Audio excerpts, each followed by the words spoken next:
Hello everyone, আসসালামু আলাইকুম। আমি কানিজ। এবং আমি Sanjida. Welcome to our sisters kitchen. আশা করি আপনারা সবাই ভালো আছেন। আমরাও আল্লাহর রহমতে ভালো আছি।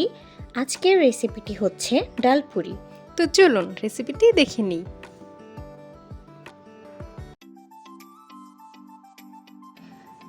প্রথমেই দেখতে পাচ্ছেন একটি বোল নিয়ে নিয়েছি। এখানে আমি 2 কাপ পরিমাণ ময়দা ব্যবহার করেছি। প্রথমে 1 কাপ দিয়ে নিলাম, তারপর আমি আরেক কাপ ব্যবহার করেছি। আপনারা চাইলে এখানে আটাও ব্যবহার করতে পারেন, কিন্তু আটার থেকে ময়দা দিয়ে করলে একটু বেশিই ভালো হয়। পরিমাণ মতো আমি এখানে লবণ দিয়ে দিয়েছি।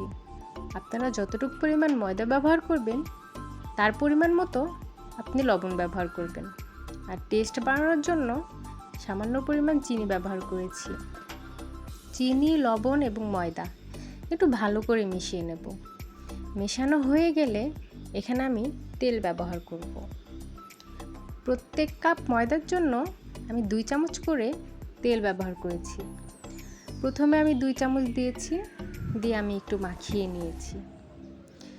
মাখানোর পর আমি আবার 2 চামচ তেল দিয়ে নিয়েছিলাম, কারণ এখানে আমি 2 কাপ ময়দা দিয়ে নিয়েছিলাম। ওই যে বললাম, প্রত্যেক কাপের জন্য 2 চামচ করে তেল নিতে হয়।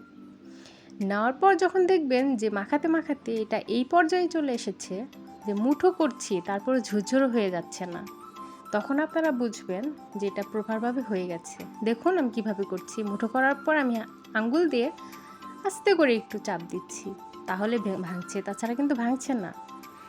এই পর্যায়ে আসলে আপনারা মনে করবেন যে এটা প্রপারভাবে হয়ে গেছে। এখন এখানে আমি পানি ইউজ করব। এটা হলো নর্মাল পানি। আপনারা ফ্রিজের পানিও ব্যবহার করবেন না বা গরম পানিও ব্যবহার করবেন না। আমরা যে নর্মাল পানি খাই এটা সেই নর্মাল পানি। সবটুকু পানি কিন্তু একবারে ঢেলে দিবেন না, অল্প অল্প পানি দিতে হবে, তা না হলে কিন্তু একদম নষ্ট হয়ে যাবে। প্রথমে একটু দিয়ে নিয়েছি, তারপর আমি আরেকটু পানি ব্যবহার করেছি। এখানে আমি 3 বার পানি ব্যবহার করেছি। পানি দিয়ে মাখাতে মাখাতে যখন দেখবেন যে এটা একদম পারফেক্ট একটা ডোতে পরিণত হয়েছে, তখন আপনারা মনে করবেন এটা হয়ে গেছে। দেখুন, এটা কিন্তু একদম শক্তও না আবার একদম নরমও না, মিডিয়াম একটা পর্যায়ে করতে হবে। রুটির মতো কিন্তু একদম নরম করা যাবে না, তার থেকে সামান্য একটু শক্ত করতে হবে।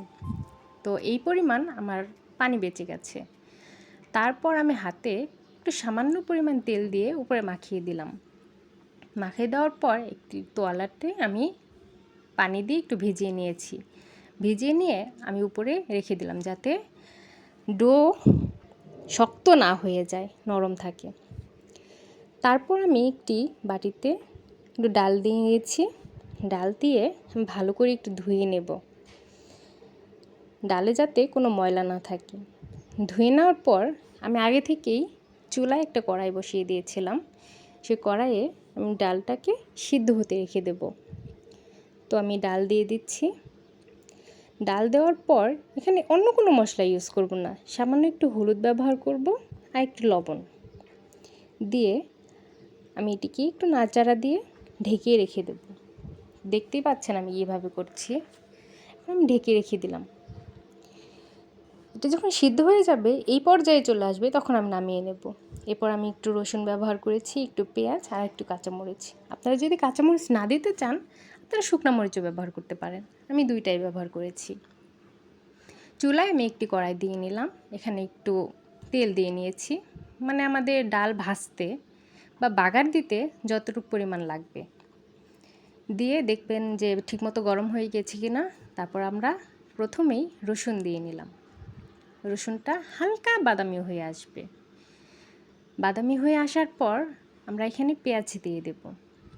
পেঁয়াজটা যখন দেখবেন যে বাদামি কালার হয়ে গেছে, দেখুন এখন আমি পেঁয়াজ দিয়ে নিচ্ছি। পেঁয়াজ দিয়ে এখন আমি একটু নাড়াচাড়া করব। নাড়াচাড়া করতে করতে এটা দেখবেন এই যে এরকম হয়ে গেছে, একটু বাদামি বাদামি হয়ে গেছে, তখন আমি মরিচ দিয়ে নিচ্ছি। মরিচ দিয়ে একটু নাড়াচাড়া করব। এরপর এখানে আমি ডাল দিয়ে দেব। ওই যে আমরা সিদ্ধ করে রেখেছিলাম সে ডালটা এখানে দিয়ে দেব। ডাল দেওয়ার পর এখানে আমি কিছু মশলা দিয়ে দেব। একটু চিলি ফ্লেক্স দিয়েছি, একটু ধনিয়ার গুঁড়া, একটু জিরার গুঁড়া, আর হলো একটু গরম মশলা গুঁড়া দিয়ে আমি ভালোভাবে নাড়াচাড়া করে নিয়েছি। আমার একটু লবণ প্রয়োজন হয়েছে মনে হচ্ছে, এর জন্য আমি লবণ দিয়ে নিয়েছি। লবণ দিয়ে আমি ভালো মতো মাখিয়ে নিলাম।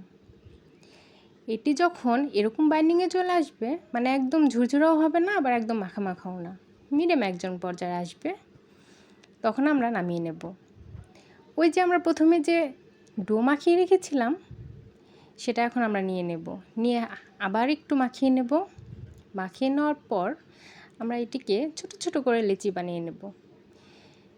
এই যে এরকম লেচি নিয়ে আমরা যেরকম পিঠা বানাই না, সেরকম করে নিতে হবে।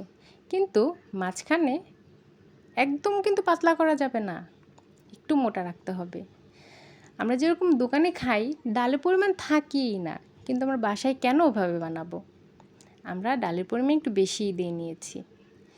দিয়ে আমরা এইভাবে এটাকে একটু গোল আকৃতি করে তৈরি করে নেব। নেওয়ার পর আমরা যখন বেলবো, বেলার সময় আমাদের রুটি বানানোর যে পাত্র থাকে, সেটার মধ্যে একটু তেল ব্যবহার করেছি। তেল দিলে আপনার রুটিটা অনেক সুন্দর হয়। তো দেখুন আমি কীভাবে বেলে নিচ্ছি। সাইড দিয়ে কিন্তু ফেটে যাওয়া যাবে না, ফেটে গেলে কিন্তু আপনাদের ভেতরে যে পুর ভরেছেন, সেই পুরটা হলো বেরিয়ে আসবে। তো এরকম করে আমি সবগুলো পুরি বেলে নিলাম। বেলে নেওয়ার পর আমি আগে থেকেই চুলায় তেল গরম দিয়ে দিয়েছিলাম। তেল গরম হয়ে যাওয়ার পর আমি যখন পুরিটা বানিয়েছি, আপনারা দেখেছেন, সেই পুরিটা ছেড়ে দিয়েছি। ছেড়ে দেওয়ার পরই দেখবেন যে উপরের দিকে ভেসে উঠবে, এরকম করে ফুলে যাবে। আমার কিন্তু একটা পুরিও কিন্তু চুপসে যায়নি, সবগুলি কিন্তু ফুলেছে। দেখতেই পাচ্ছেন কেমন হয়েছে। এটি ভাজতে ভাজতে যখন একটু বাদামি কালার চলে আসবে, তখন আপনারা নামিয়ে নেবেন। দেখুন এই পর্যায়ে নামিয়ে নেওয়ার পরে আমি সুন্দর করে একটু পরিবেশন করে নিলাম। আমি এখানে 2টা সস ব্যবহার করেছি, আপনি চাইলে একটা দিয়েও করতে পারেন। চলুন আপনাদের একটু ভেঙে দেখাই ভেতরটা কেমন হয়েছে। একটা পুরি নিয়ে আমি একটু ভেঙে দিলাম। দেখুন তো ভেতরে পুরে একদম ঠাসা। আমার ভিডিওটি যদি আপনাদের ভালো লাগে, তাহলে অবশ্যই লাইক করবেন, কমেন্ট করবেন এবং শেয়ার করবেন। আল্লাহ হাফেজ, আসসালামু আলাইকুম।